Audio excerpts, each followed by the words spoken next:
ছিলাম এবং সবার পরে বক্তব্য কিছু বলার সুযোগ পেয়েছি। আমার আসলে আমরা যদি বলেন এক বছরের অর্জন বা এই এক বছরের আমাদের 5 আগস্টের নিয়ে যে গবেষণাপত্রটি এখানে উপস্থাপিত হয়েছে, আমার এই প্রিয় ছাত্র সে যুক্তরাষ্ট্রের একটা বিশ্ববিদ্যালয় মন্ত্রণালয় ভিত্তিক এটি তুলে এনেছেন।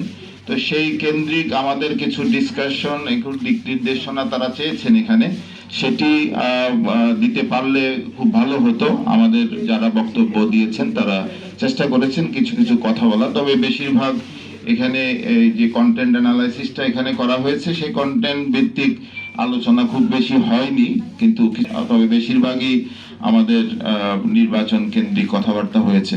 এটা সত্যি যে আসলে আমাদের অর্জন কি, গত এক বছরে সবচেয়ে বড় অর্জন হাসিনা সরকার নাই, এটি হচ্ছে আমাদের বড় অর্জন। আমরা ফ্যাসিস্ট মুক্ত একটা সমাজে আমরা এখন কথা বলছি, আমরা নির্ভয়ে কথা বলছি, আমরা ডক্টর ইউনূসের 14 গোষ্ঠী উদ্ধার করার জন্য কথা বলতে পারছি।